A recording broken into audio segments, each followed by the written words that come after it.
We're joined now by Poland's ambassador to the UN, Krzysztof Szczerski. Ambassador, thank you for speaking with us. Poland is literally at the front lines of the war, just across the border in Ukraine. To date, you've taken in more than 2.5 million refugees, and the numbers are growing by the day. What kind of strain is this putting on Poland's resources?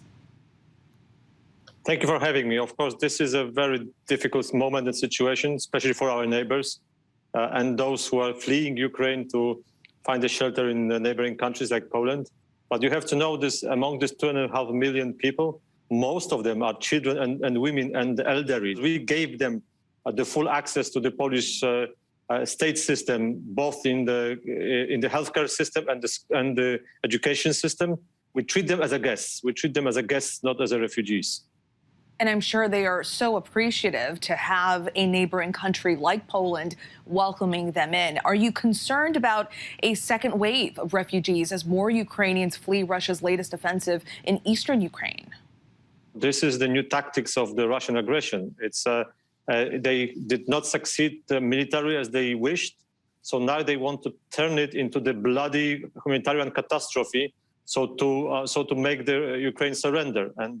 And this will have even more dreadful impact on the situation of the civilians.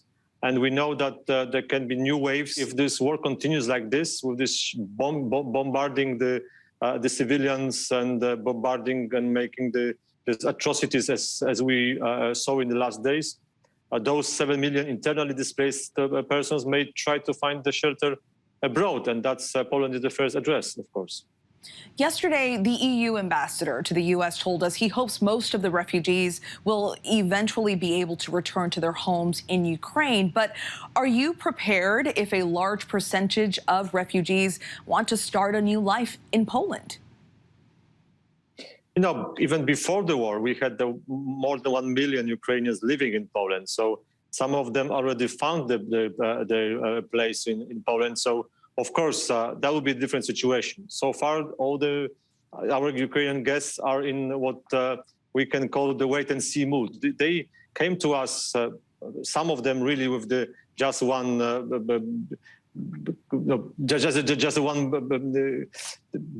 simple belongings they have. No, something they can really carry on in the one hand. So, of course, we are prepared for that, but we need international help. No, it cannot be buried in just for Poland alone. No, this is impossible really to carry on like by one country alone with these numbers and with these needs. It should be the international effort to resolve this humanitarian crisis that is caused by the Russian aggression.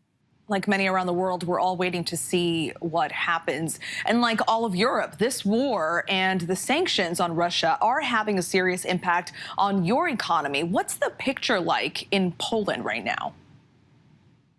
Now, of course, there is a direct impact which can be described just in our budgetary means that we have to dispense on helping our Ukrainian guests. If it goes to the end of this year, it will cost us billions of US dollars, just our budget, just to keep this level of services for the Ukrainian guests alone. So this is just internal. This is just a kind of immediate effect, economic effect. But of course, we have to count the effects of the energy prices. We have to count the effects of the food prices. So economic effects would be far longer with us than just this war. But no, we don't really count the money now. What really count now is we're counting the lives that we can save. This is the thing that is the primary issue for today. We have to save the lives. Then we will start counting money, because this is how we treat the situation. Let us do utmost to save lives. Saving lives, a priority here. Yesterday, Ambassador, as you know, the UN voted to suspend Russia from the Human Rights Council in response to the atrocities we've seen in Bucha. But some may argue that it's a fairly symbolic gesture. Should the UN call for a war crimes tribunal instead?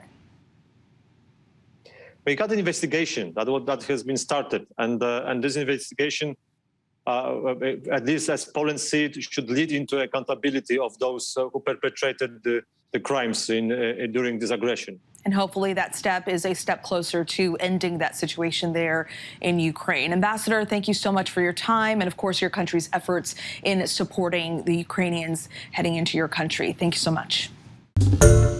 Hi, everyone. George Stephanopoulos here. Thanks for checking out the ABC News YouTube channel. If you'd like to get more videos, show highlights, and watch live event coverage, click on the right over here to subscribe to our channel. And don't forget to download the ABC News app for breaking news alerts. Thanks for watching.